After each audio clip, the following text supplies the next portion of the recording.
League members is in the middle of doing a study on immigration and taking consensus, which it means the way we come to member agreement so that we can then move forward in the hopes of acting. We can't act until we find out that we have member agreement across the country. I encourage members, and I have been encouraging members of this like since about last February when it first appeared on our website, and I encourage any of the rest of you that have not had a chance to look at our national website, which is www.lwv,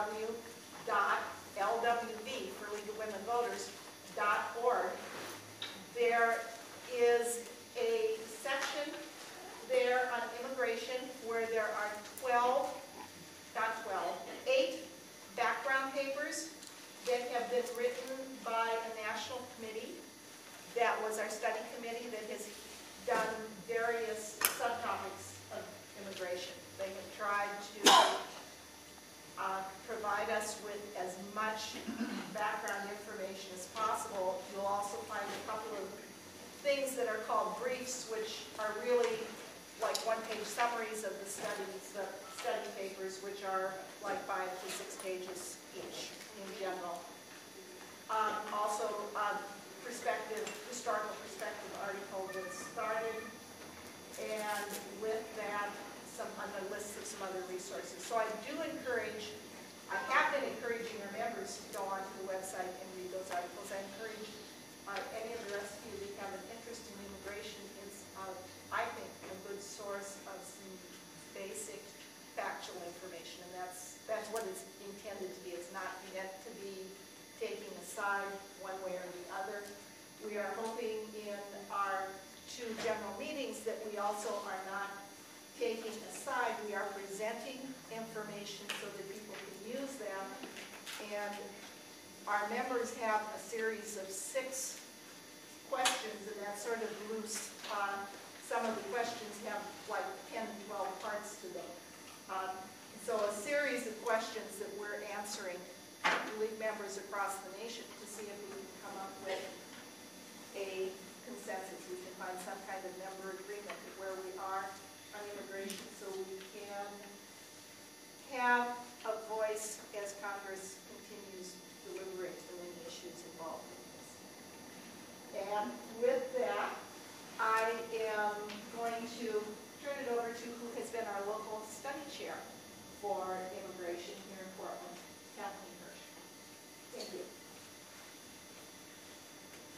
Welcome to the League of Women Voters of Portland's 2nd Forum on Immigration. The League of Women Voters of the United States is completing a 2-year study of immigration aimed at helping communities understand the implications of immigration at the local, state, and federal level. As part of that project, the League of Women Voters of Portland and League members all over the country are exploring the underlying values and principles regarding immigration, reasons for immigration, current federal immigration policy, and the impact of immigration on American society.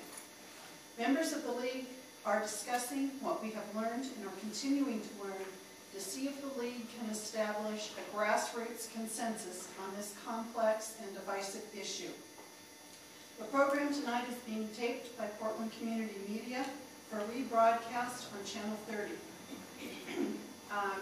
And the times that it will be rebroadcast are available on our local website.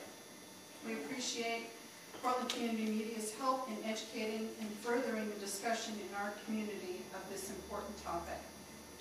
Our speakers tonight are Jen Ludwig of Oregonians for Immigration Reform, Christopher Anders from the Immigration Counseling Service, Gail Greenman from the Oregon Farm Bureau, and Christina Luther from the Office of International Student and Scholar Services at Portland State University. Each speaker will give a 15-minute presentation. After all the speakers have made their presentations, I will read written questions from the audience. If your question is for a specific panel member, please indicate that on the card. Cards are available for questions and are being handed out by Carol Cushman and Pat Chor. Jim Ludwig is president and co-founder of Oregonians for Immigration Reform. OFER is a nonprofit public service organization whose members believe that our immigration laws and practices must be reformed. It is critical of the national laws related to legal immigration and of the enforcement policies of both the Clinton and Bush administration relative to illegal immigration. OFER has about 1,150 members in Oregon. OFER is currently sponsoring an initiative titled Respect for Law for the November 2008 election. It would require applicants for Oregon driver's licenses to provide documentation of citizenship or legal status and provide a valid Social Security number. For people in the U.S. on a temporary basis, the license would be valid only for the length of their visa. The initiative would allow state officials to cooperate with federal authorities enforcing immigration laws and require documentation of citizenship when registering to vote. Jim is a graduate of the University of California, Long Beach. He is a retired pharmaceutical representative. He has lived on a small farm woodlot in Yamhill County since 1972. Thank you, Kathleen. Thank you for inviting me here tonight. Can everybody hear me all right? Last November, the United States reached a milestone in population, 300 million people. The U.S. Census Bureau forecasts that we are likely to grow to 500 million people by 2050.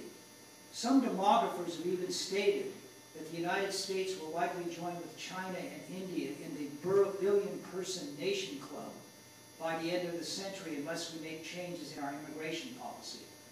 The National Center for Health Statistics, a federal agency, has stated since the mid-1970s that the birth rate of native-born Americans is at about replacement level.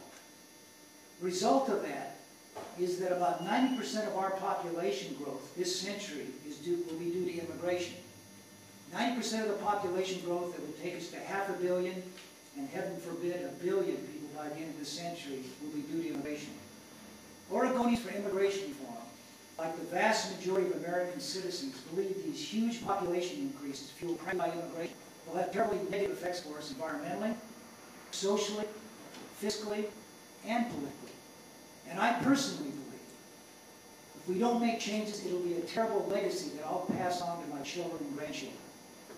Well, present immigration policies affect just about every facet of public life.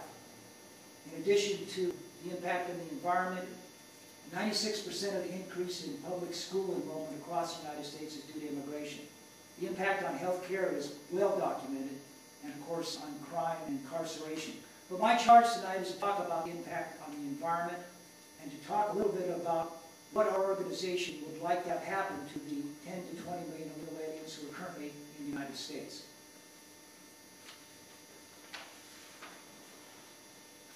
Environment. I'd like to offer a challenge to everybody in this room. It's a challenge I give every time I give a speech. I would like someone to tell me how our nation's environment, our natural environment, will be enhanced if we double our population to 500 million people. How will our natural environment be enhanced if we redouble it again to 1 billion? I've never had a person take me up on that challenge. With a population of 300 million, our rivers, streams, ocean, and lakes are overfished and polluted. Currently, we import 80% of our seafood from Asia. That's an untenable situation. Our water resources are overcommitted, whether you look at the Klamath Basin or the southeast or southwest. The southwest is in a 500-year drought. In the southeast, there are cities that have no water, but they have to have trucks, tanker trucks, bring in their water, and once a day for an hour, people can use water. If we have problems like that with 300 million people, what do you like at 500 million? Or heaven forbid, 1 billion? National Association of Home Builders stated that they believe they'll need to build 20 million new single-family homes and 10 million new apartment units just to accommodate the increase in population by the year 2040. Anyone who's been around this planet as long as I have has seen so much of what makes Oregon beautiful. It makes the West beautiful, paved over. How much more would have to be paved over to accommodate that kind of population, 90% of which is caused by immigration? No discussion of the environment will be complete without talking about global warming. With 300 million people, we consume about as much energy as all the other countries in the world combined. If we decided global warming is so horrendous that we're really going to deal with it as a people, and everyone in this room, and everyone in the United States says, I'm going to cut down on energy by 50%. I don't think we'll do it. We have the discipline to do it as a nation. But let's say we decided to. To what avail? Our population is going to double in 50 years. As a nation, we'll be back at the same rate of consumption. Even worse, it's going to redouble after that. Global warming scientists state that because of the warming, the ice caps are going to melt, shorelines will be inundated with water, and the interior continents will be drier and less habitable to humans. The U.S. Census Bureau states about 52% of the population of the United States currently lives in counties that border our three oceans, Pacific, Atlantic, and Caribbean. Where is the 150 million people going to move to if they're flooded due to global warming? Can't move the interior, it's less water. So less inhabitable. If that's a problem with 150 million people, where do you like 300 million people? You can't talk about the environment without talking about population. You can't talk about population without talking about immigration. What should we do about the 10 to 20 million people in the country illegally right now? We have a simple solution. It's called attrition enforcement. Have laws that deny services, that take driver's license away, that don't allow illegal aliens to remain in society, working and doing things that they would if they were normal citizens.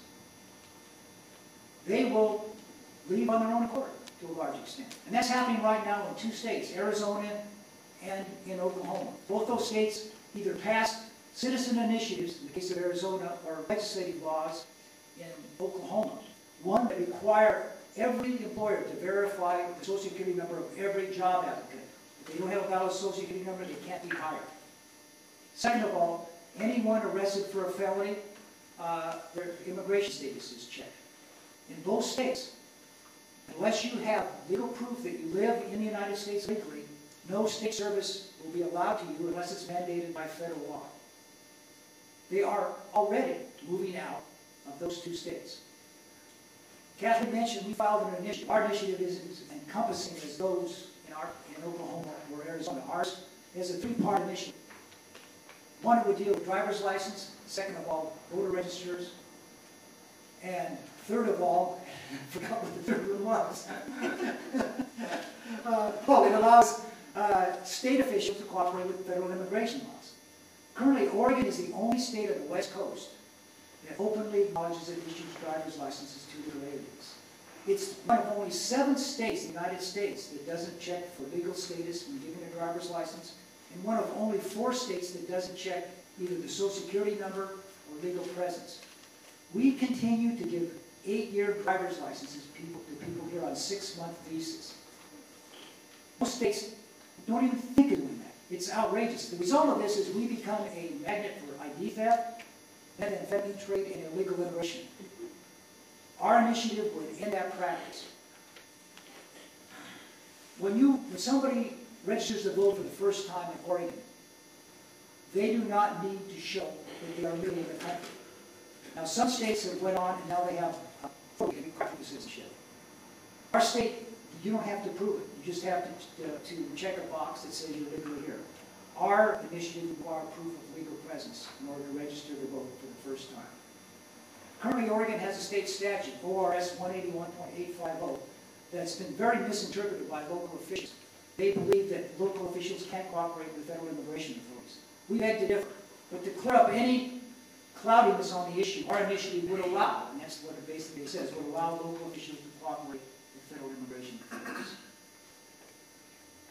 We feel this is a humane way of dealing with it if most people self-deport. You can't really talk about what you do with people in the country right now without talking about, do we really need all of the illegal aliens we have in there now? The biggest canard, really, is the need for farm workers. The U.S. Department of Agriculture, we need about 860,000 field hands to pick crops. That includes American citizens who work in their own fields and American citizens working there. They estimate that about half of the farm hands are illegally in the country. So that means there's about 4,000 jobs filled by illegal aliens picking crops. We have between 10 to 20 million illegal aliens in the United States, and we don't have enough people in crops? That doesn't make sense. Traditionally, the United States has been a nation that's had a low ratio of jobs, workers to jobs. Because of that, it's required companies to pay higher salaries and have better working conditions in order to attract and retain workers. People who want cheap immigrant labor want to upset that. One of the things that's made the United States as an economic power is our middle class because of our good paid jobs and work conditions. Traditionally, our farmers have been modernized and mechanized, and unfortunately, that's not what they're doing anymore. And let me give you a couple of things of what they're doing right now. In 1963, the Lucero program ended in the United States. No longer farm workers were allowed to come up from Mexico. That year, 1963, the last year program, there were 45,000 field hands in the Central Valley, California, who picked about 4 million tons of tomatoes. 45,000 field hands, 4 million tons. Last year, 5,000 workers, 1/9 in 1963, picked 12 million tons. 3 times as much. How could that be? Well, they mechanized. Because they lost the farm workers, they mechanized. And it was a boon to the farmer. If you talk to farmers in the Central Valley, for the first time, they made real money. They got out of their trailers and had houses.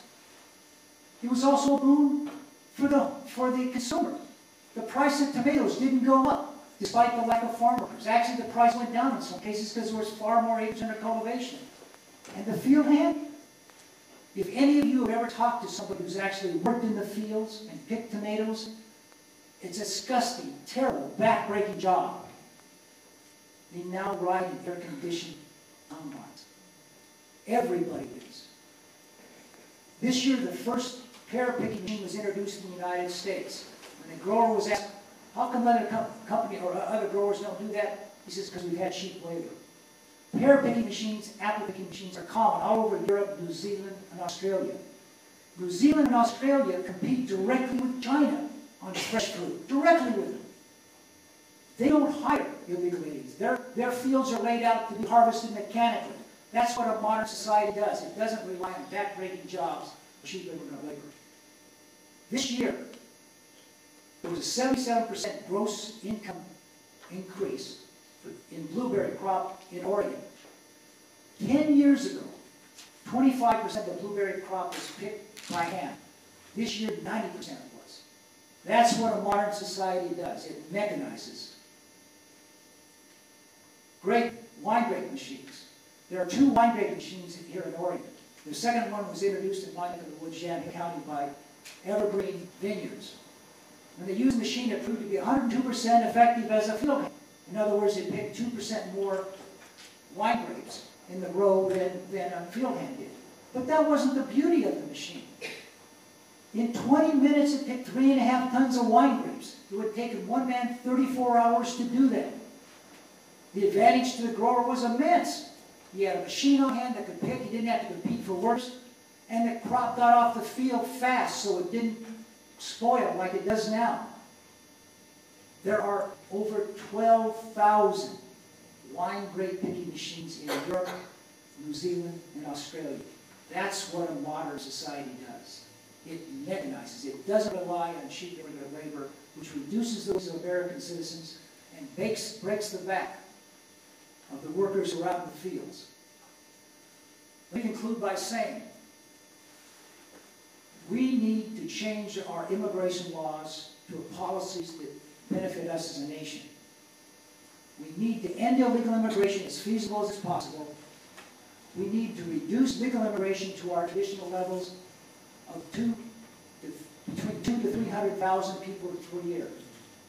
For the first 200 years of our republic, we averaged 236,000 legal immigrants a year. We're now over 2.5 million.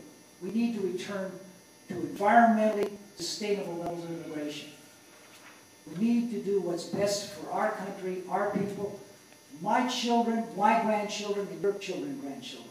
Thank you so much for having me, and I'll look forward to any questions afterwards. Thank you, Jim. Our next speaker is Christopher Anders. He's a staff attorney with Immigration Counseling Service of Portland, Oregon. He holds a BA in Political Science with honors from the University of Wisconsin-Madison and a JD cum laude from Lewis and Clark Law School in Portland. His practice with ICS focuses on family immigration, naturalization, and asylum.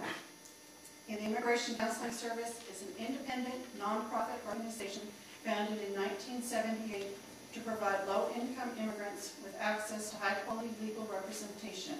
Its mission is to reunite families, assist people in becoming U.S. citizens, and help those fleeing persecution. Thank you, Kathleen, and thanks to the League for hosting this event and contributing to an informed debate on this important issue.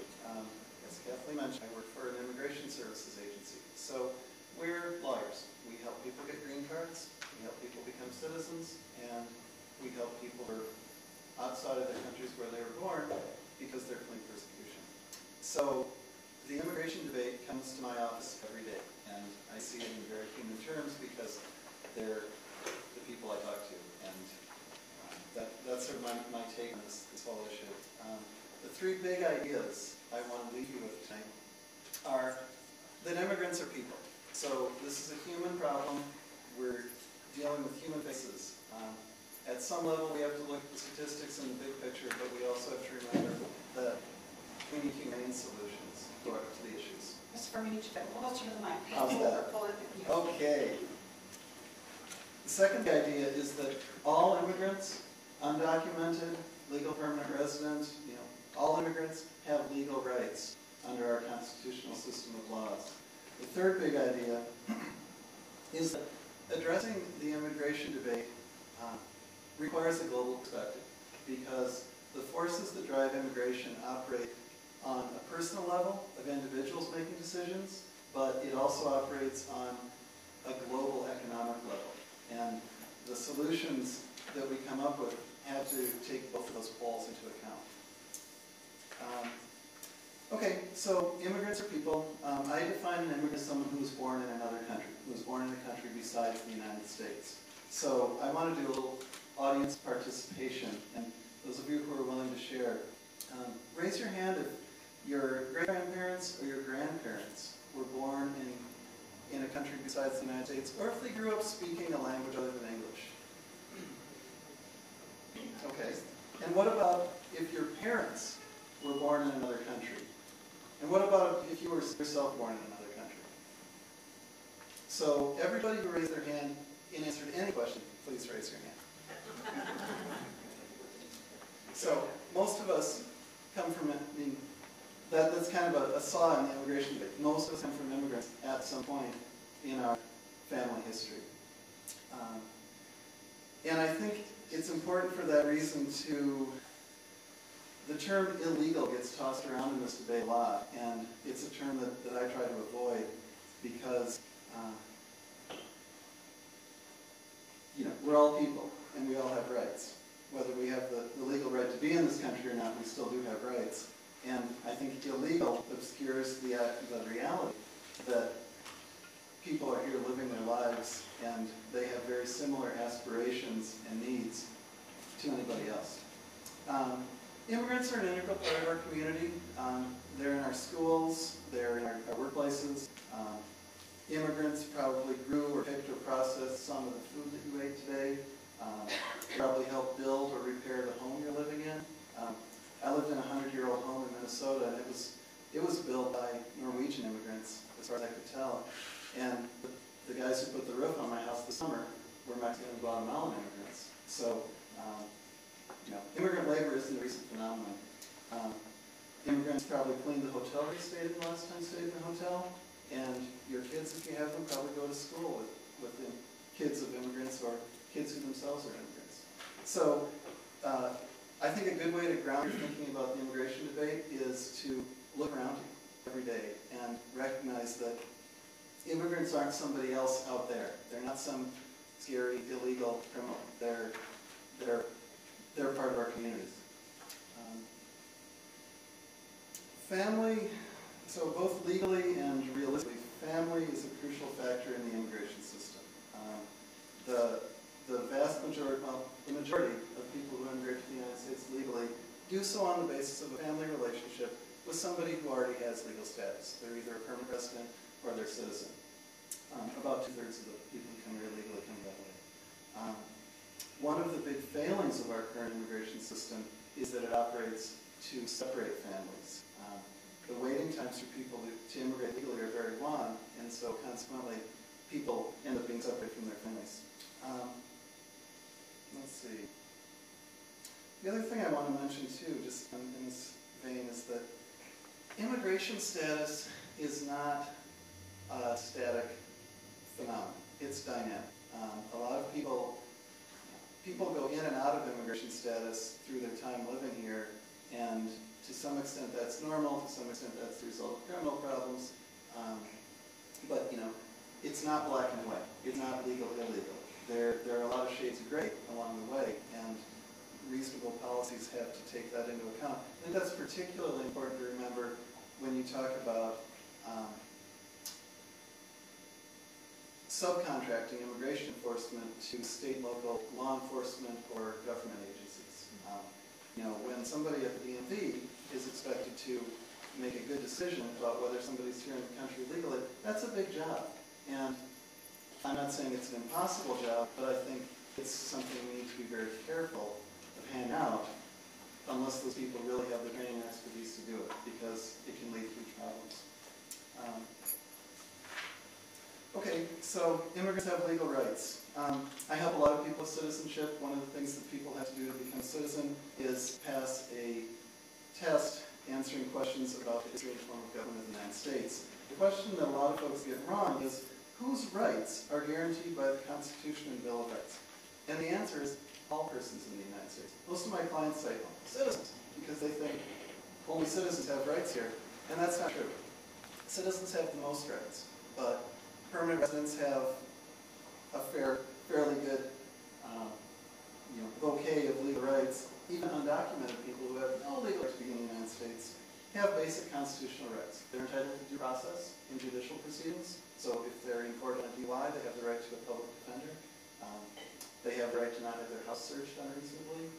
They have the right to free speech. They have the right to marry. So everybody has basic legal rights. And I think that's a bedrock idea of our constitutional system, is that nobody is outside the law. So like I mentioned, current immigration system, this is what I deal with every day. It's a bureaucratic system for the most part. Legal immigration is based on family relationships. U.S. citizens can petition to get legal status for husbands or wives, for their children, both adult and minor children, their parents, their siblings. People who are here with legal permanent resident status, that means they have a green card, can petition for spouses and children, unmarried children. So in 2006, according to Department of Homeland Security statistics, 1,266,264 people got green cards in the United States. So that's the level of legal immigration from all sources, family-based, employment-based, and the other, miscellaneous, or a few other miscellaneous ways people get status. So not 2.5 million, more like 1.25 million legal immigrants. About 2/3 of those, 802,712, got legal status on the basis of a family relationship.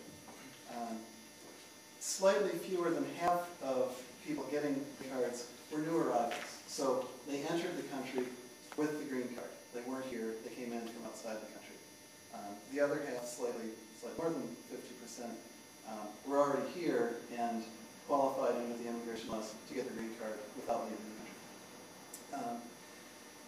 For certain, depending on the person's status, whether they're a citizen or a resident, and depending on their relationship to the person who they're asking for status for, is it a spouse, is it a sibling, visas allowing a person to get status are limited. So the consequence of that is, for people in categories where there are very few visas, the waiting times to get legal status can be very long. The best case scenario for the spouse, for instance, of a U.S. citizen, this is the person who has the most rights in our system, spouse of a U.S. citizen trying to bring his wife or her husband in from Mexico could expect to wait about 2 years before that person can enter the country legally. 2 years to be separated from your spouse. I think that's a major fail in our system in the sense that, number one, it's inhumane to separate families like that, and number two, it creates an incentive for people to come in illegally because that kind of separation is very difficult to deal with.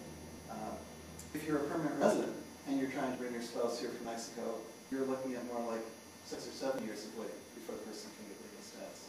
And again, that just magnifies the problems of hardship for families and incentives to enter illegally. For people who are here out of status, they snuck across the border, they overstayed a student or a visitor visa, it's very difficult for people to get legal status. The immigration laws are set up to really prevent that. And so a lot of people who are here practically have to stay here illegally. They're effectively barred from ever getting their status, but if they leave, they're at even more risk. So it's not a great system. The laws also, the immigration laws severely punish immigrants who commit crimes or who come and go illegally repeatedly.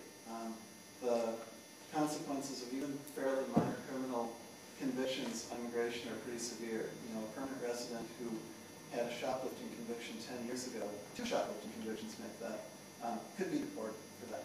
And, to some extent, I think that's it. I think to some extent, we do have to take that into account in seeing who deserves to get legal status here. But, again, those laws are very harsh. Let's see. So, one of the things that I work on a lot is asylum law. Asylum, it's a part of our immigration laws that I'm so proud of because it protects human rights. It's a way that people who are fleeing their country can be protected here in the United States. And since the time of the Pilgrims, this country has stood as a beacon of freedom for people in that situation. The refugees after the war, a lot of our asylum laws based on treaties that came out as a result of World War II, the persecution of the Nazis, persecution of Jews, homosexuals, etc. by the Nazis. The refugees who are coming now are coming from very different situations, but I think it's still really admirable that our country affords that protection to people. About, 67,000 some people got refugee status in the United States in 2006. Refugees are processed abroad. People who get asylum meet the same legal requirements, but they're already in the United States. The United States admits more refugees and asylees than I think any other country in the world, even though our laws really are the strictest and the most restrictive. People can qualify for asylum based on fleeing religious persecution. I work with a lot of Tibetan people who don't have the freedom to practice their religion in China and come to the United States seeking the ability to practice their religion. I also work with, political opinion is another way to get refugee status. And for instance, I worked with a gentleman from Iraq who was active in civil society. He was active in trying to combat the sectarianism that he saw tearing society apart. And of course, he didn't make friends with any side as a result of that. And so he was forced to leave Iraq and was able to get asylum here in the United States. So asylum law is something that, it's a relatively minor part of the immigration debate, but I think it's something you really need to keep in mind because it touches a real fundamental value in our country, which is freedom. Okay, the final thing I want to touch on is that our government has pushed globalization for at least the last 10 years as an economic policy, and that drives immigration. So if we open up borders to the flow of goods, information, money, it's logical that people are going to follow too. And that's a major part of what's driving immigration. And our labor markets require immigrant labor. So I think the most reasonable solution is to make legal immigration at a level that's economically sustainable, environmentally sustainable, and humanly sustainable is the best way to solve the immigration problem. Thank you.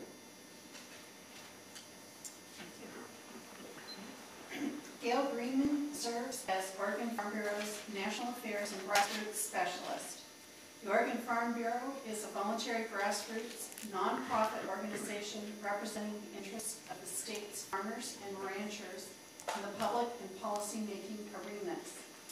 As Oregon's largest general farm organization, its primary goal is to promote educational improvement, economic opportunity, and social advancement for its members and the farming, ranching, and natural resource industry as a whole.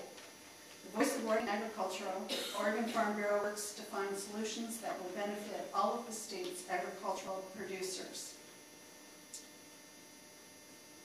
The Farm Bureau is organized in all 36 Oregon counties. Today, the Oregon Farm Bureau has about 54,000 members, with about 8,900 of these being professionally engaged in agricultural. Gil worked for the National Association of Federally Impact Schools for 10 years as their legislative and data analyst, and then as Director of Government Relations before moving to Oregon in April of 2006. Gil was born and raised in Washington, D.C. She received her degree from Indiana University in Bloomington, Indiana, and she lives in Molalla. Thank you, Kathleen. As Kathleen said, my name is Gail Freeman, and I serve as Oregon Farm Bureau's National and Grassroots Specialist. She also mentioned that we are the state's largest general agriculture organization. We span the gamut in terms of agriculture in Oregon, representing dairymen and nurserymen, dairy growers, grass seed growers, winery growers. We represent it all.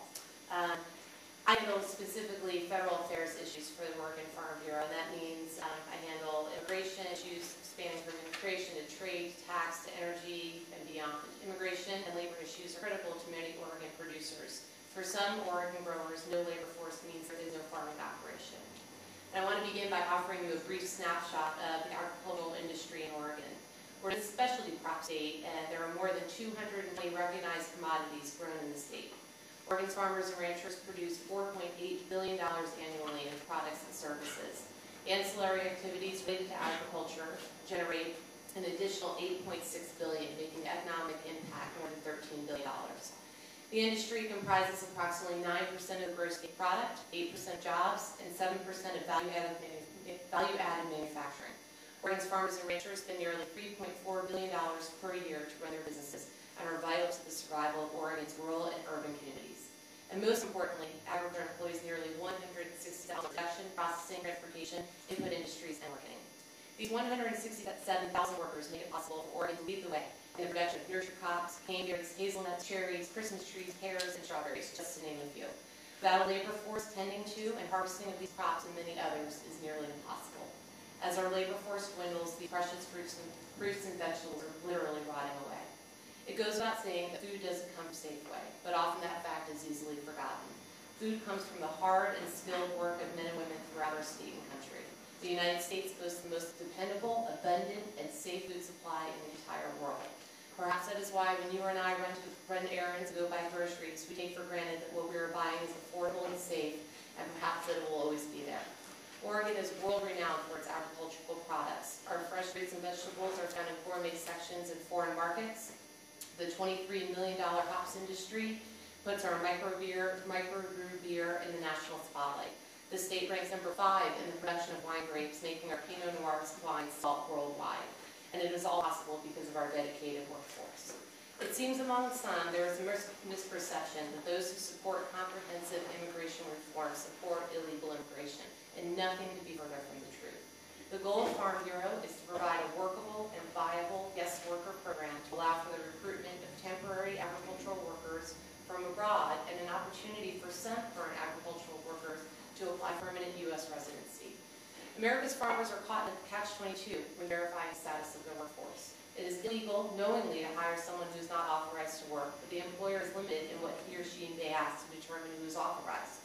If the employer requests more or different documents when the original documents appear reasonable on their face, the employer could be subject to Justice Department investigations or lawsuits for discriminating in employment. If, on the other hand, the employer documents, but later is notified of the Social Security Administration or other federal agencies, then information contained in the documents does not match agency records, then the employer may not be safe from prosecution for knowingly hiring an illegal worker. These lawsuits aren't theoretical, they actually do occur. Currently, the only sure alternative to recruit workers from abroad is under the H-2A Temporary Guest Worker Program. But the H-2A program is expensive. It requires prospective users to offer free housing and transportation, not only to and from work, but also to and from their home country. In addition, the program is excessively bureaucratic, requiring subsequent approval by 4 governmental agencies. On the federal level, that includes Labor, Homeland Security, and state, as well as the State Employment Agency. Even if the farmer needs just a few workers for a few weeks. It can also be a magnet for litigation, forcing growers to spend large sums in court or accept the demands of taxpayer-funded attorneys. With the exception of sheep and goat herders, year-round livestock operations are not eligible for H-2A, even though labor requirements are no less of a problem for these types of operations. Oregon Farm Bureau did endorse the bipartisan compromise in the Senate earlier this year. That compromise provided immediately relief labor shortages and homeland security rates. Economists estimate that up to $9 billion in annual production is at risk of being lost due to foreign competition without comprehensive reform legislation. Accordingly, Farm Bureau will seek the opportunities to improve the guest worker provisions of the bill as the legislative process moves forward, although at this point we are at a standstill. Oregon Farm Bureau believes that the solution is a comprehensive approach to reforming the nation's immigration laws. American agriculture must have access to an adequate legal workforce both in the short and long term. Such a comprehensive solution should include the following components: a reliable verification system, adequate transition provisions, and a viable guest worker program. We support strengthening the current electronic system for verifying the status of workers so that the process is simple, inclusive, reliable, timely, and provides a safe harbor for employers trying to do the right thing.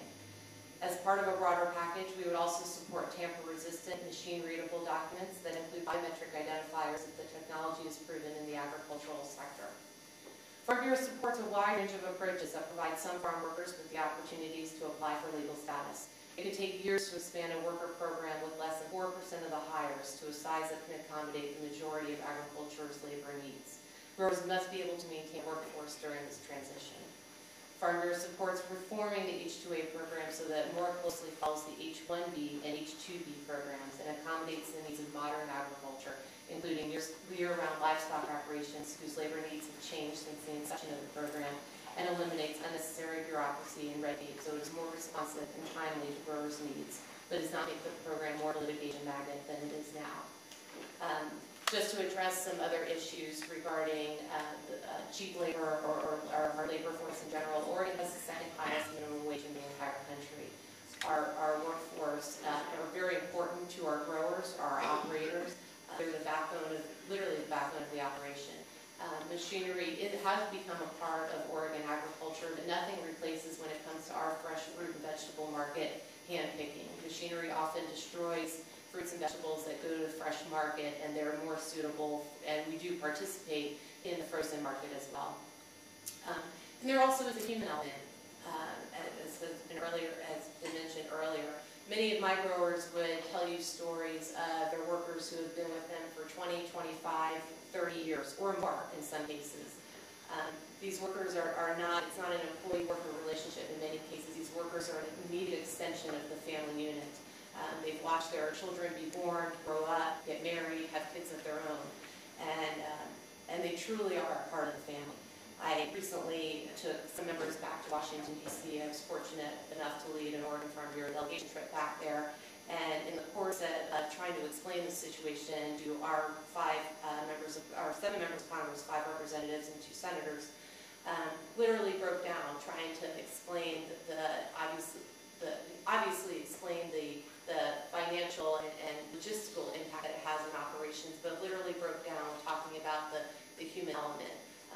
Because at the end of the day, we are talking about human beings. These people bleed and breathe and cry and die just as we do, and there is very much a human element to it, and perhaps not thought of often in terms of agriculture.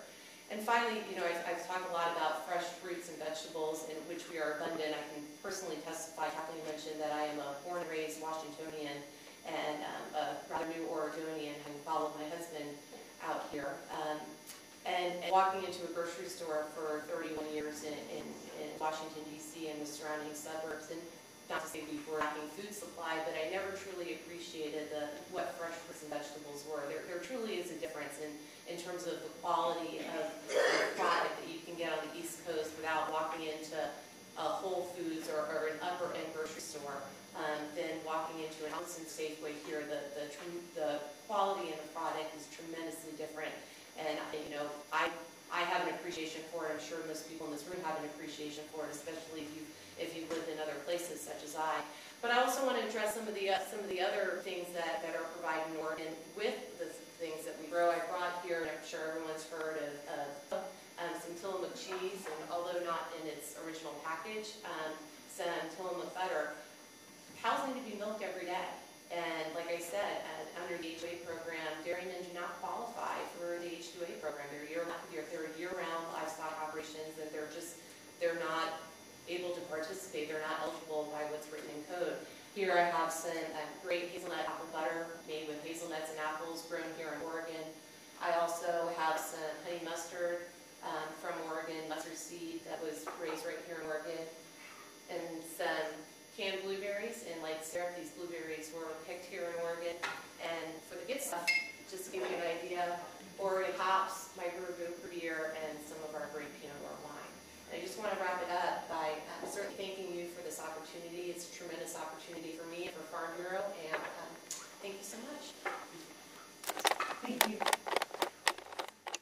Christina Luther is the Assistant Director to the Office of International Student and Scholar Services at Portland State University.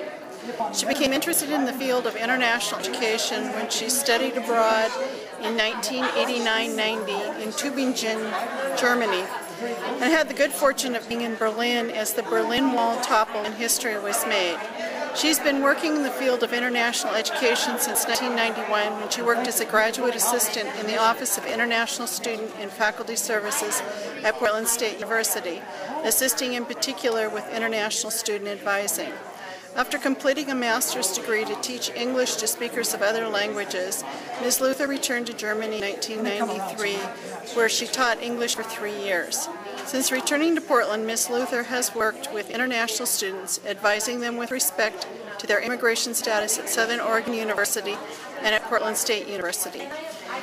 She has presented locally, regionally, and nationally at the Professional Association of NAFSA, Association of International Educators, and in other venues on international student advising.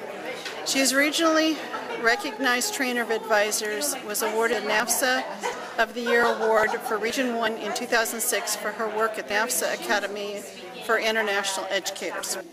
Thank you very much, Kathleen. It's a pleasure to be here. This evening I'm going to talk to you about an aspect of the immigration regulations which concerns a group of people who are non-immigrants, namely students. Specifically, I've been asked to address the following issues. The Student and Exchange Visitor Information System, which is a database which tracks international students, the problems students face when dealing with federal regulations, timetables which don't mesh with the academic calendar, and my own personal experiences with immigration and customs enforcement. I will then offer a couple of suggestions for how to improve the systems. The Student and Exchange Visitor Information System, according to the Student and Exchange Visitor Program Quarterly Review, is, I quote, came online in 2003 to track and monitor the status and activities of non-immigrant students and exchange visitors who enter the United States. This web-based system collects real-time information on non-immigrant students, exchange visitors, approved schools, and program sponsors. This information is available to a variety of stakeholders, end quote. Some of the stakeholders include the Department of Homeland Security Offices of Immigration and Customs Enforcement, of course the Border and Customs Protection, and the Citizen and Immigration Services. Embassies and consulates also have access to the Student and Exchange Visitor Information System. I will call it SEVIS from here on out, then I won't stumble as much. Exchange visitor programs and schools have access to this information. Congress does as well. Students, I would offer, are the most highly monitored and closely scrutinized group of non-immigrants in the United States. This is a direct result of September 11th and the people who were involved in the hijackings on September 11th. And this is a direct result of the fact that international student advisors were already in place and could easily take on the burden of monitoring these visitors to the United States. Each student and exchange visitor who is admitted to a U.S. institution and shows that they have sufficient financial support has a record which is created in SEVIS. Dependents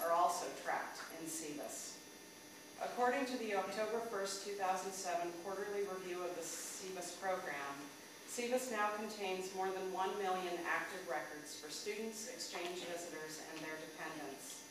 There are 901 schools that are registered in SEVIS and 1,434 exchange visitor programs. In addition to creating each of these individuals' records, the federal regulations require that designated school officials such as myself and responsible officers update these records whenever reportable information changes. This information includes, but is not limited to, names, dates of birth, home addresses, local addresses, majors, levels, programs of study, and sources of financial support. The Department of State officials enter information about visa applications and issuance, and Customs and Border Protection officials are supposed to enter port of entry information and departure information when students and exchange visitors enter and depart the United States. Designated school officials such as myself are also required to terminate the record of any student who in any way violates his or her status. Immigration and Customs Enforcement officers are designated to check up on those students whose records have been terminated and who are thought to still be in the country. And I can testify that the local Immigration and Customs Enforcement Office is definitely on top of this, in particular with respect to students from the Middle East. Just yesterday, I received a call from the local Immigration and Customs Enforcement officer who was checking up on a student whose record I had terminated October 22nd. It's a 3-week turnaround time. SEVIS has made some important changes which are to be lauded. Until recently, every correction to a record had to be made by a SEVIS official. Now designated school officials are able to request some corrections online. We are human after all. We do occasionally make mistakes, and these corrections are generally made within a few days. The next issue I'd like to discuss are problems which students face when dealing with the federal regulations. First of all, they are very confusing and they are very complex. We're talking about people who range in age from 18 to 24 many times, often up into their 40s and 50s. I've even had a Japanese woman studying math who is as old as 76. There are issues like what does it mean to have a visa? Is visa the same as status? What happens when I get married? What happens to my F1 student status when I apply for permanent residency? Am I allowed to work after I complete my course of study? It's very difficult for international students to take a break if they need to. Remember, 18 to 24, that may have been a little while ago for some of you. For others of you, it was a few days ago, it looks like. 18 to 24 is a tumultuous time period. International students are not allowed to drop below 12 credits. You take 11 credits and you're technically deportable. That seems extremely unfair and rigid to me. There is a requirement that all students see either a medical doctor or a licensed clinical psychologist if seeking medical under-enrollment. It does not take into account the many individuals who would prefer to see a so-called alternative practitioner. Under the regulations prior to 2003, other types of medical practitioners were allowed. It's extremely difficult for international students to make up unforeseen financial hardships. As you are aware, things change in the world. Parents have to retire early, get sick. Occasionally, economic systems crash. If international students have been here and are involved in their programs of study, it can be extremely difficult to make up for those financial difficulties. Change of status application delays make it very difficult for individuals who are changing status, perhaps have entered the country in a dependent status and wish to change to student status, makes it difficult for them to plan their lives. The dependents of students are not allowed to do anything while they're here. Under the previous regulations, F2 dependents were allowed to study on either a part-time or a full-time basis. They're no longer allowed to do that. Oftentimes, academic calendars do not allow students to be pursuing their programs of study on a full-time basis. Students end up taking classes they don't need and spending thousands of dollars to maintain their required credit load. This seems to be an unfair burden which could be easily monitored by international student advisors in consultation with academic advisors. Confusing advice from faculty advisors often leads to students unwittingly violating their immigration status. We frequently hear about students who've been advised by their academic advisors to drop a class they're not doing well in. While that has no negative repercussions for an American student, for an international student, it may well render them in violation of their immigration status. There are also many timetables which don't necessarily mesh with academic calendars. Federal regulations regarding international students are written largely with semester schools in mind. This makes reporting timeframes for quarter schools intensive and tricky, and believe me, I can tell you, we are a quarter school. Timeframes also mean that the burden for quarter schools is double what it is for semester schools. Designated school officials are obliged to report within 30 days at the start of each term if students are still enrolled, if not, why not, whether they are full-time, and if part-time, if they have permission to be part-time. We have 1,600 international students at Portland State, and there are 3 of us who are charged with gathering all of this information and reporting it to the federal government within 30 days of the start of each term. Whereas semester schools report twice annually, quarter schools are required to report 4 times annually. I shudder to think about the reporting burden for language schools which have classes starting every Monday. Reporting timeframes have been challenging for students transferring from a quarter school to a semester school and vice versa, but recently released transfer frequently asked questions from the Department of Homeland Security have clarified a lot of these issues, and I have to again laud the efforts of the SEVP in doing this clarification.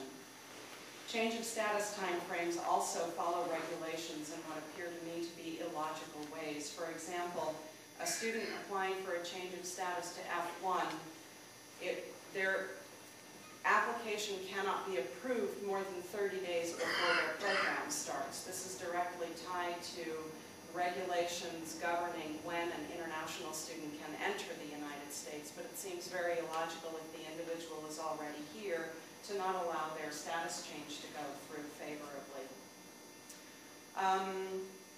My experience with the Immigration Customs Enforcement, I can hardly believe I'm going to say this, has generally been positive recently. This is due largely to the fact that advisors such as myself have made very strong outreach efforts to the local Immigration Customs Enforcement officers. We recognize that if they know us and they trust us, they may be more inclined to be helpful to our students than a hindrance. In the example mentioned above, I should mention that an Immigration Customs Enforcement officer had called about a student whose record I had terminated. The Immigration Customs Enforcement officer called me before contacting the student. This may not have deterred him from making contact with the student, but it enabled me to clarify the situation to the officer before he contacted the student. I have found that my willingness to comply with the Patriot Act required releases of information when called upon by ICE has made them more willing to assist us when questionable situations arise. Challenge with ICE at the national level are improving. It used to be very difficult to get information from or give information to the SEVP, which is overseen by ICE. This is improving. At our last 2 regional conferences, Kathleen mentioned our professional association, NAFSA. The deputy director of SEVP was in attendance and was very forthcoming with information. I find this to be encouraging. There are still inexplicable visa cancellations, denied entries, and interviews which seem to target Muslim men only. Our working relationship with Customs and Border Protection officials is pretty good as well. We've had less face-to-face contact with these officers, but have found that the local Portland officers are for the most part friendly and helpful. This does not mean that there haven't been situations which are immensely frustrating. Situations when students we've gotten to know well are harassed or deterred from entering the United States, and in the most extreme cases sent home. We try to remind ourselves that Border Protection may have information that we don't have, but the situations are still very disturbing to us. Our contact with Citizenship and Immigration Services is virtual only. They're located in Nebraska and California. It's not practical for us to get together for coffee. but I've been very impressed lately at the willingness of officials at these two service centers which process our applications to accept, read, and respond to email in a timely fashion. Suggestions that I have. I would like to see the Customs and Border Protection officials required to enter port of entry information into SEVIS. This would make tracking students much easier for us. Designated school officials, I find, take our jobs very, very seriously, and I'd like to see that the immigration officials at the borders take their jobs a little bit more seriously. I'd like the SEVIS program to provide us with more easily sortable information. There's a tremendous database out there. We have thousands of records, but it's very difficult to pull out information that we would like to have. I would appreciate having more direct information regarding changes with respect to Homeland Security and the regulations which govern international students. The situation has improved dramatically, and I'm hopeful that it will continue to improve. I would like to see F2 dependents allowed to study at least on a part-time basis. It doesn't make sense for F1 principals to leave their families at home, but when F2 dependents come and are not allowed to do anything, they have trouble integrating. Under the old regulations, they could study part-time or full-time, and the dependents of exchange visitors, J2 visa holders, are allowed to work, and I think that that is an appropriate thing. Finally, I would like to see that F1 students be allowed to work off campus in addition to or instead of on campus. Right now, international students are restricted to 20 hours a week of on-campus employment. In times of declining budgets, it's increasingly difficult for students to find work on campus, and many students wish to work to round out their educational experiences, not just to support themselves financially. I'd like to see us follow Canada's lead and loosen this restriction a bit. Thank you. Thank you. Okay, well, starting on the questions. This is kind of both to Christopher and to Christina.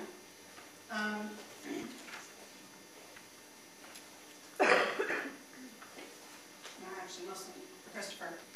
Immigration tends to be seen as a race issue, targeting particular groups of people. There's a significant number of Canadian European immigrants who are not targeted or seen as part of the problem because they have the privilege to pass as citizens.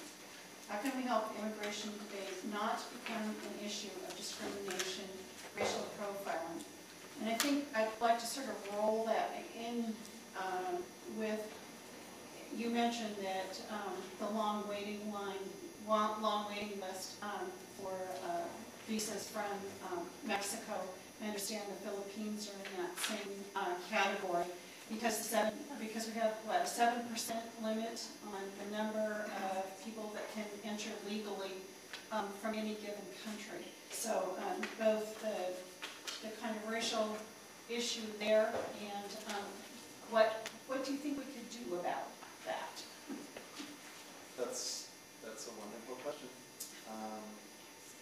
Let me answer the easy part first. What Kathleen's mentioned is true. Visas are allotted on the basis of family relationships, but no country can send more than 7% of the statutory total. And so countries that send a lot of immigrants top out at the cap, and the visa waiting times for those people from those countries are much longer than other countries. That's China, Mexico, India, and the Philippines.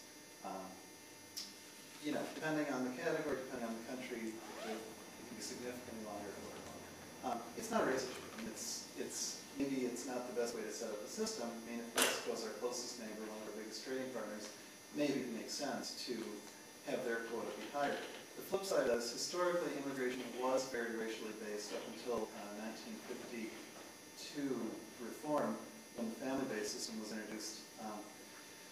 Immigration was all based on country quotas, and guess which countries had the highest quotas? Britain, Northern Europe, Germany, Canada, and guess which countries had the lowest quotas? Mexico, Africa, Asia. So, the current system is less racially oriented than it was, and I think that's good. But there's still, some issues in terms of whether the visa quotas match the realities. The bigger question, I think the immigration debate is really racially charged. No no way around that. I think that's one reason why it's really important to get to know immigrants and to realize that immigrants are in a lot of shapes and sizes and colors.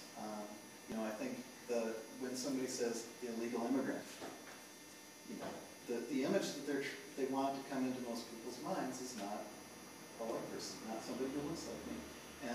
But I could be Canadian, I could be German. Immigrants don't. It's not only a race issue.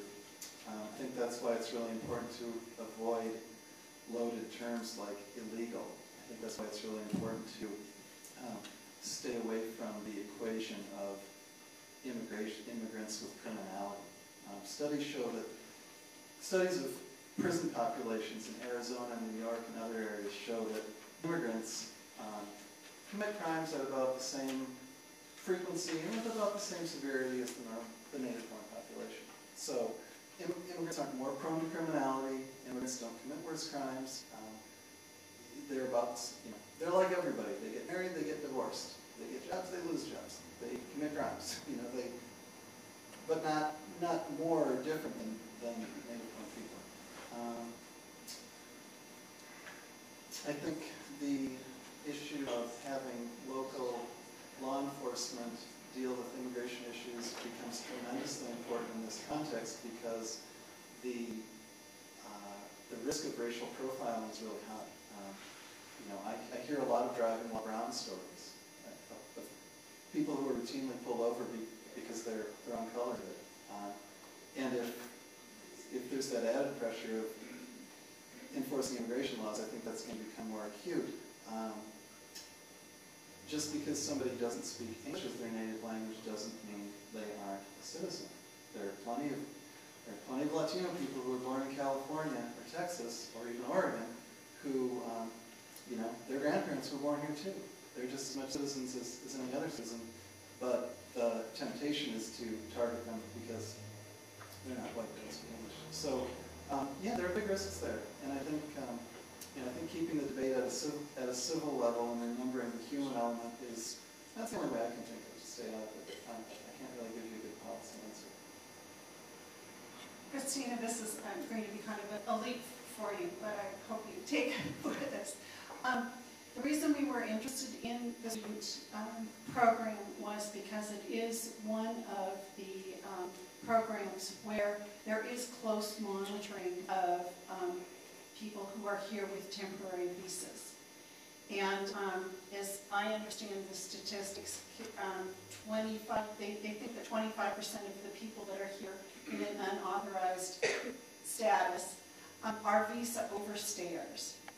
Could you see some elements of the student program being used to monitor other people that are here on temporary visas? Do you see a way that we could do that?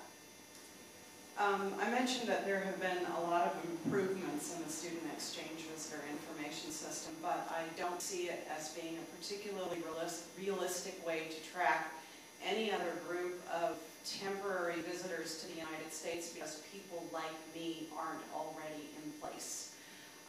When SEVIS was first introduced, actually before SEVIS was first introduced back in the 96, I think. Ira, is that 96? There was talk about having some sort of a database, some sort of a tracking system which would keep track of all non-immigrants, all temporary visitors to the United States, and we laughed long and heartily about who would track B2 tourist visitors to the United States. Would you sell hotels with that burden? Would you have travel agents do that? Should that be the airlines who are bringing these people into the United States? Maybe slightly more realistically would be tracking H-1B visa holders who have employers. The H-1B is you're required to work for a particular employer, and if that term of employment ends, then you no longer have status in the United States and are expected to go home. But with respect to many of these other statuses, I don't know that people are in place, such as I was in place when SEVIS came into being, who would be willing to take on that burden of tracking and reporting on people who are here, and particularly in the case of tourist visitors to the United States. Thank you, Christina.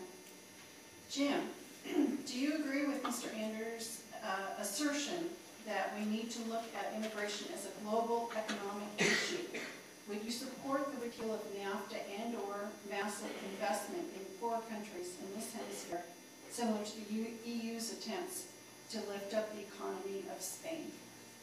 Well, our organization is totally opposed to NAFTA. We believe it's been terribly implemented and has not only harmed American workers, but undermined workers in Latin America. But if you don't mind, I'd like to respond to something Christopher said, because it's really important. Christopher said that immigrants do not commit crimes at a higher rate than native-born Americans. And that simply is not the case. This is a printout from the Federal Bureau of Prison website, bop.gov/.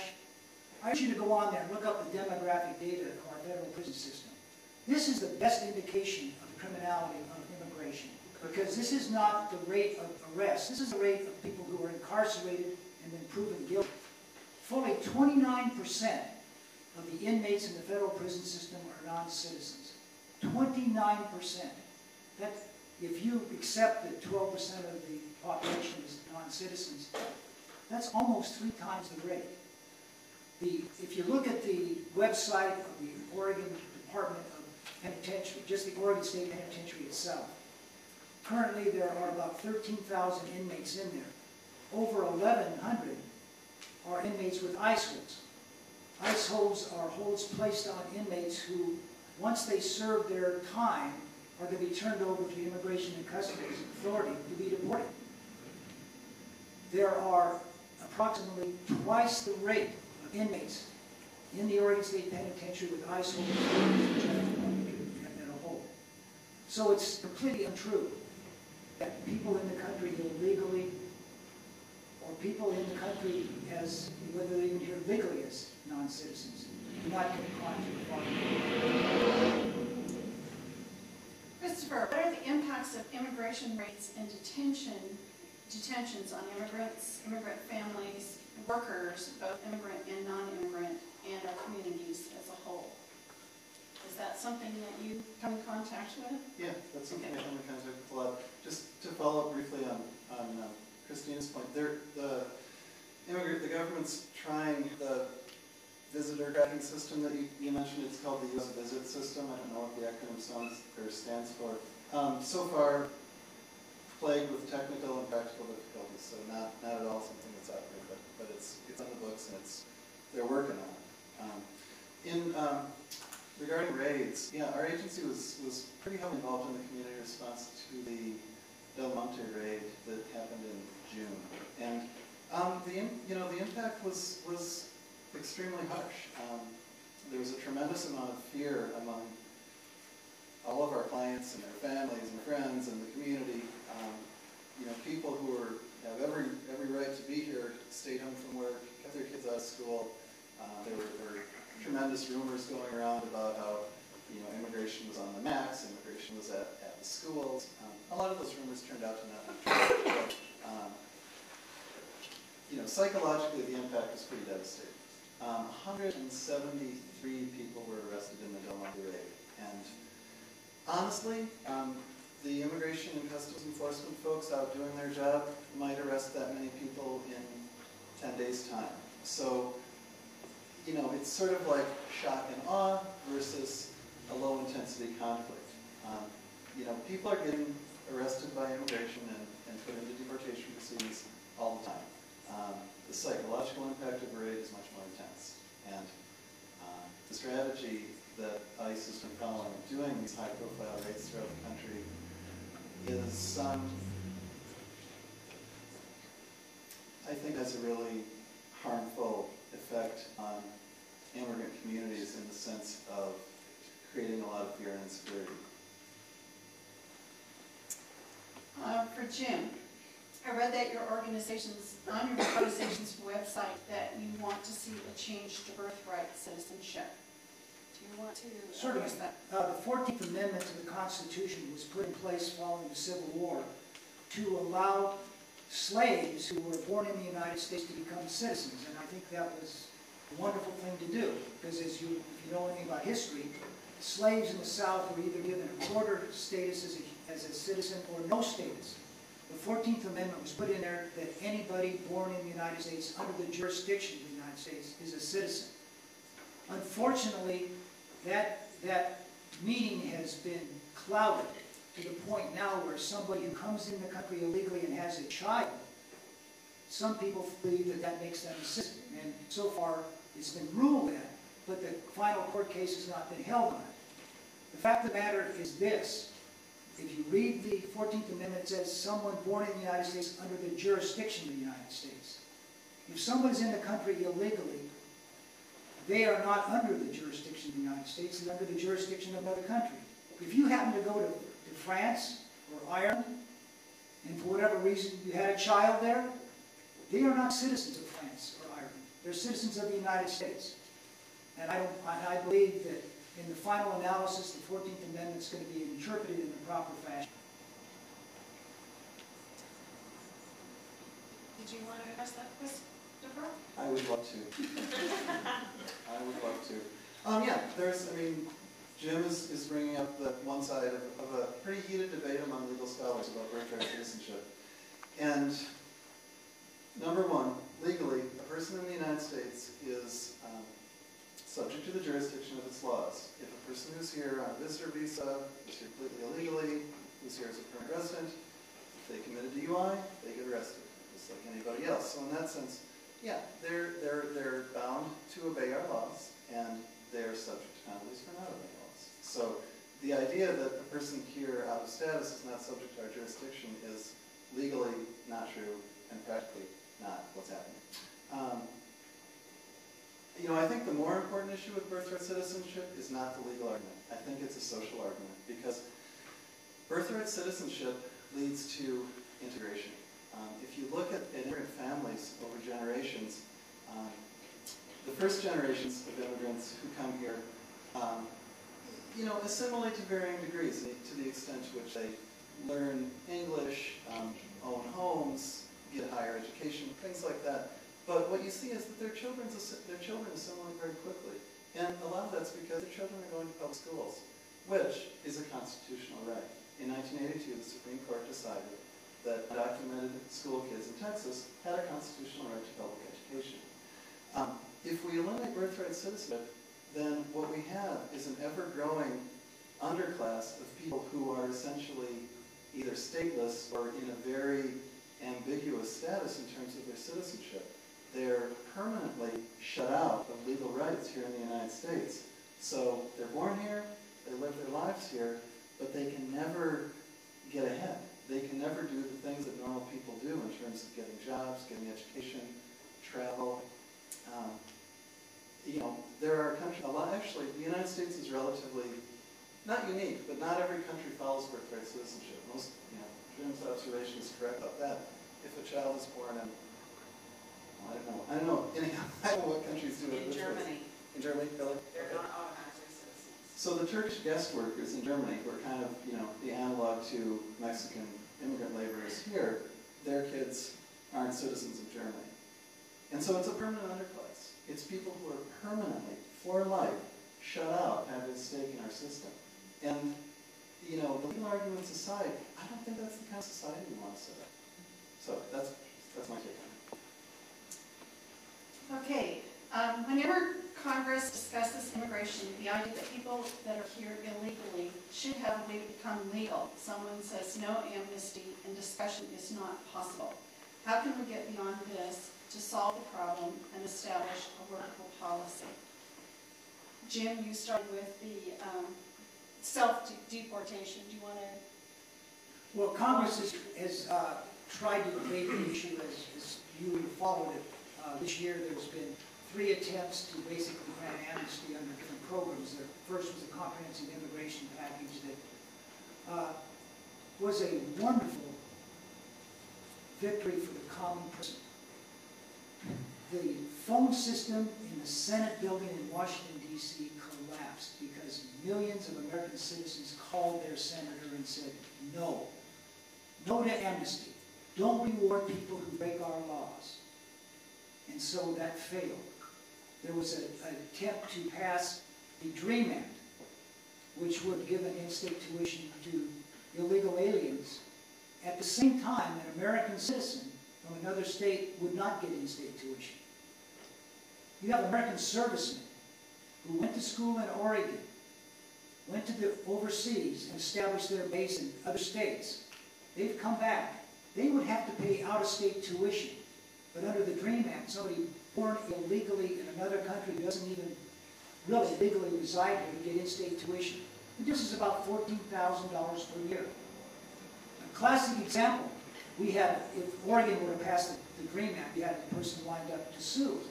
This was an individual who actually, him and his wife attended the University of Oregon and graduated from it, but they lived in Vancouver. He worked in Portland. His daughter went to Vancouver High School. When she wanted to go to Oregon, where he had come from, he would have had to pay $14,000 more than somebody in state, even though he paid income taxes here in Oregon because he worked in Portland. If the DREAM Act were passed, he would have still had to pay $14,000 extra, or somebody who's illegally in the country would have gotten a $14,000 discount. Gail, would you like to address the amnesty issue? I would. The comprehensive package that was discussed earlier this year in Congress, we were very much as the agriculture community, and specifically Farm Bureau, Oregon Farm Bureau, American Farm Bureau, and many other most other state farm bureaus very much supported that package.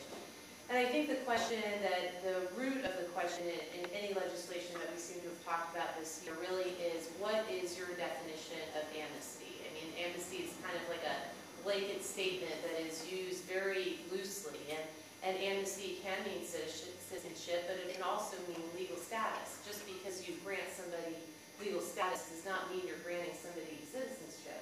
I have many in our community that work for growers that don't necessarily want to become citizens, but they would like the opportunity to work here legally. So I think there's a fundamental question of what your definition of amnesty is. And Jim mentioned the DREAM Act, which we were very much in support of, and what the fundamental basis of the DREAM Act, which my personal relationship to, in terms of where I grew up, it would have granted young people, and I don't know the exact threshold in terms of the year as to what was in the legislation. I've been trying to find that out, but it would have granted young people who were brought over here, quote unquote, against their will. And what against their will really is trying to get at is they were brought over here as very young children by their parents. A 4-year-old or a 3-year-old is not going to say, no, I'm not going with you to the United States.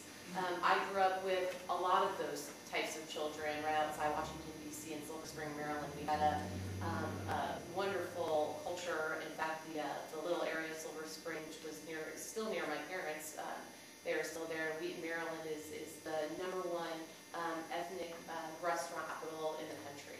And it's phenomenal, small mom and pop, maybe looks a little bit like a hole in the wall, the most phenomenal restaurants. And a lot of the kids that I grew up with, that's what their parents did for a living.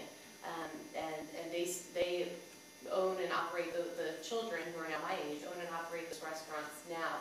Those are the type of people that the DREAM Act was really trying to get at.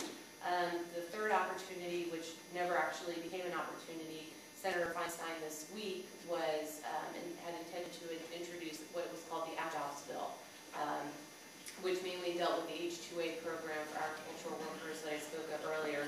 That amendment, unfortunately, which would have been to the Farm Bill, which is currently being discussed in the United States Senate as we speak, and will be for the rest of this week and next week as well. Unfortunately, that amendment was pulled, so the discussion was really never even had. So that's what I would say. Jim, please cite the source of information that the U.S. population will reach 1 billion due to immigration. I think part of the question is, are you taking a baseline year and then counting not only the immigrants, but their descendants? That's correct. This is the publication from the U.S. Census Bureau.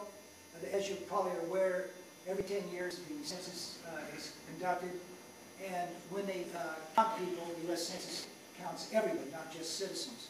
If you look at their projections as a timeline, they projected, as an example, the middle timeline under this in 2050 by the U.S. Census Bureau was 313 million.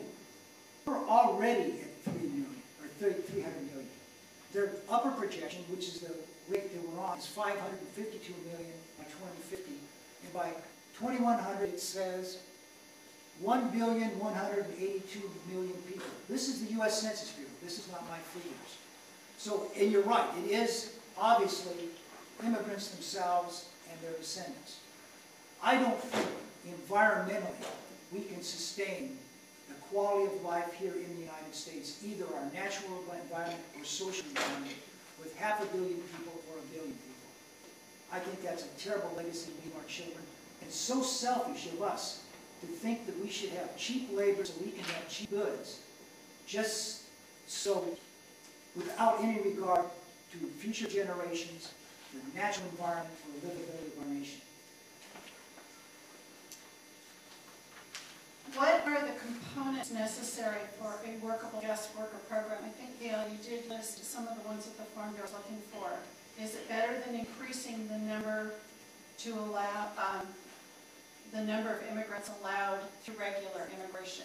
Would it be better to have a guest worker program, or would it be better to expand the number of people who are allowed to come permanently?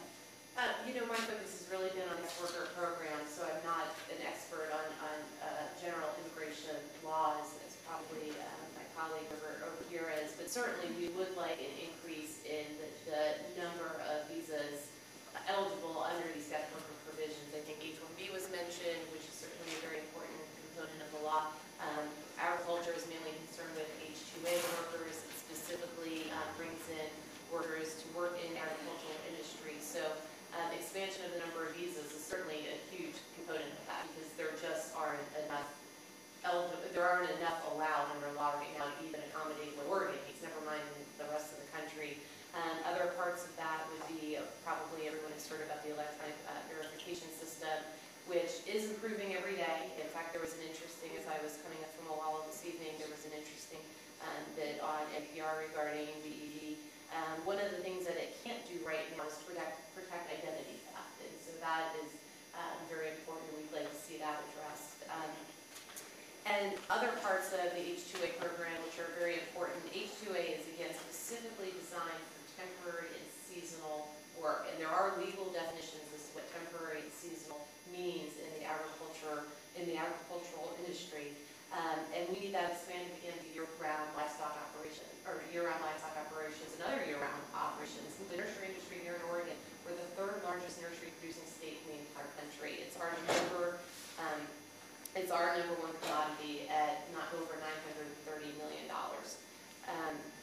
So there are a lot of other industries that need that year-round labor force, obviously. And then there was a third thing I was going to mention, and I'm sorry, just slipped my head. I'm sorry, expansion, EV. There was one other thing that just slipped my mind. Sorry. Christopher, would you like to address that balance between a temporary program and permanent residency? Sure. People immigrate for a lot of reasons, mostly for work. I think the thing about any reformed legal immigration system is that it has to take into account people's realities of their family connections. So guest worker programs for certain industries are probably a really good idea to meet specific labor needs. Not necessarily everybody who comes here to work wants to stay. I think guest worker visas should allow people to bring their families, and similar to what Christine was talking about with student visas, their family members should be able to go on with their lives while they're here. They should at least be able to work part-time, they should be able to attend school, etc. They should be able to travel. But I think unless people have the thing that worries me about guest worker programs is that subject the workers to a lot of exploitation. They're very dependent on employers. They can be very powerless. I think setting a program that gives more of a road for people to get permanent status, first permanent residency, and ultimately in long-term citizenship, helps people integrate more if that's their choice.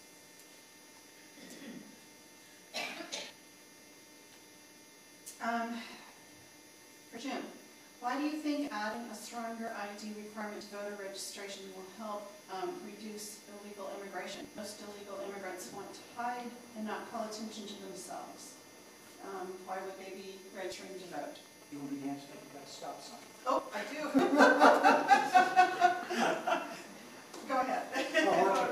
Get 2 minutes. Well, the statement that most illegal immigrants want to hide was belied on May the 1st, a year and a half ago, when tens of thousands of them marched in the streets shouting, "We want everything the American citizen, every illegal immigrant has," and waving the Mexican flag. Well, the next time they marched, of course, they learned their lesson and put away the Mexican flag and put out the American flag. The fact is, we're a nation of laws, and one of the reasons why people want to come here is because of the concept of the rule of law. We expect everybody in our country to obey our laws, from the president on down to the newest citizen. Obviously, that doesn't always occur. No, obviously it doesn't, but that's our goal. Other parts of the world, they don't have that system. There's one set of laws for one group of people and a second for another. We shouldn't be that way. We shouldn't have one set of laws that Mayor Potter can say, well, illegal immigrants are all right, even though they're a violation of federal law. You can't pick and choose what laws you like and disobey which ones you don't. Otherwise, everybody starts doing that. So the rule of law is very important.